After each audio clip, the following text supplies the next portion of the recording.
kacang apa ni?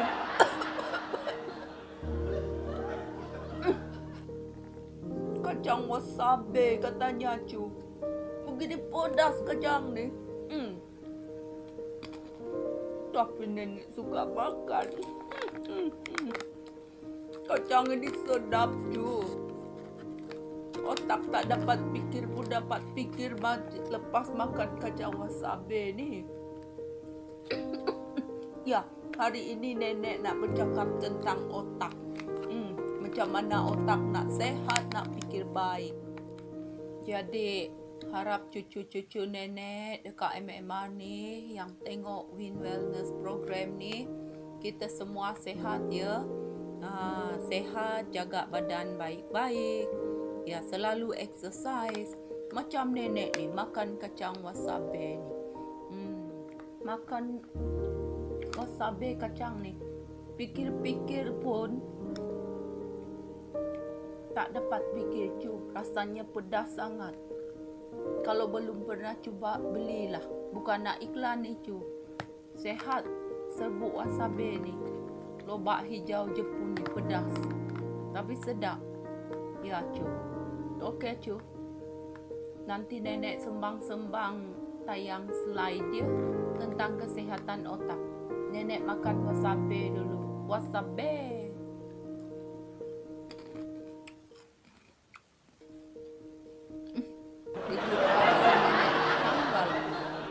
Keras kacang, pedas lagi.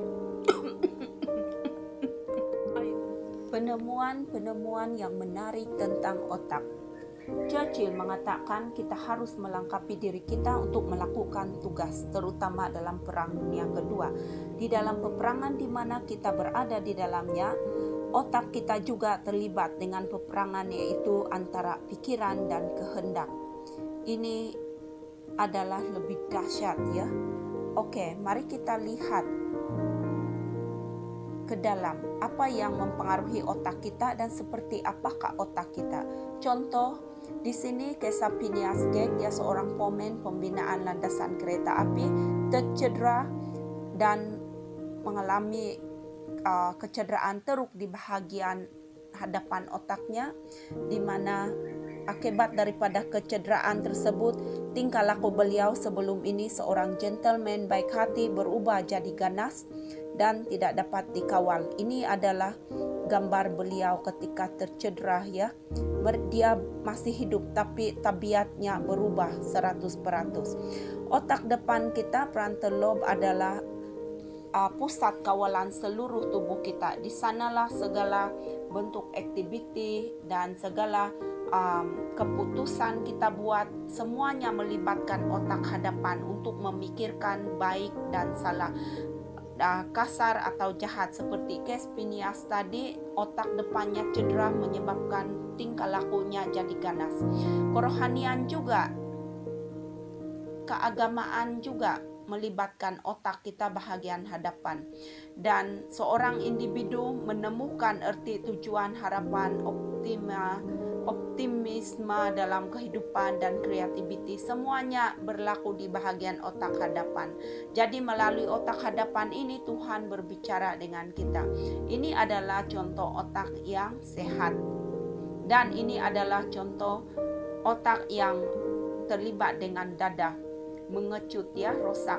Dan pembuatan keputusan otak berlaku di bahagian hadapan.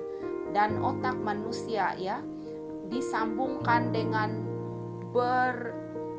berjuta-juta triliun cells, dan satu buttons adalah seperti sebuah bateri mini yang mengirimkan segala informasi bersambung ke saraf-saraf otak kita. Rangsangan yang berulang kali akan menyebabkan otak kita, memudahkan otak kita mengulangi pikiran dan tindakan yang sama. Semua ini dipengaruhi oleh otak yang sehat. Otak yang sehat menyebabkan kita berpikir, melakukan tindakan yang sehat dan waras dan betul. Dan kebiasaan membuatnya mudah ya.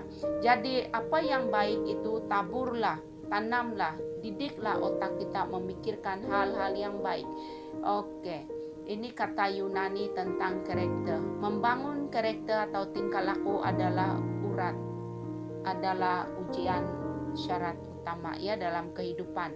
Dan di sini kebiasaan kita, baik itu buruk ataupun itu jahat, mempengaruhi keseluruhan hidup kita. Dan ini semua bermula dari otak kita, terutama di bahagian hadapan otak. Kita membuat keputusan apakah hal yang kita lakukan itu baik atau buruk. Semuanya bermula daripada otak kita. Pertanyaannya, apakah saya tetap melakukan hal yang saya selalu lakukan, atau saya mengubah arah untuk menolong meningkatkan kesehatan saya dan hidup keluarga saya? Ini adalah antara persoalan-persoalan hidup yang setiap hari kita tanyakan, dan ini melibatkan proses pemikiran yang melibatkan otak kita. Ini adalah contoh otak kita ya. Di bahagian yang warna merah ini adalah otak bahagian depan yang menyaring segala apa yang kita nampak atau lakukan. Contoh di dalam gambar ini skenario 1, dan semua keputusan-keputusan itu melibatkan otak-otak di bahagian hadapan.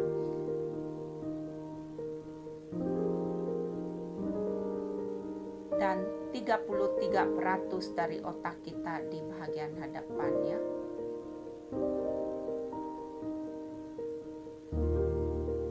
Banyak hal yang kita pikirkan dalam hidup ini untuk cinta yang abadi, menikmati sebuah takdir, ataupun memperbaiki hubungan kita teguh kepada Tuhan, mengalami kebahagiaan kekal. Kita dapat memilih semua itu, dan kita dapat memohon pertolongan Tuhan untuk menjadi pemenang, memilih hal-hal yang baik. Jadi mari kita refleksikan diri kita, pemikiran kita. Apakah refleksi pribadi kita untuk menjadi individu yang sehat, mempunyai otak yang sehat, tubuh badan yang baik? Dan apakah tujuan yang ingin kita capai? Tujuan yang melibatkan proses penggunaan otak yang baik. Jadi saudara-saudari pendengar semua, otak kita memerlukan makanan yang sehat, rehat, memerlukan tidur yang cukup. Jadi pikirkan yang baik. Terima kasih.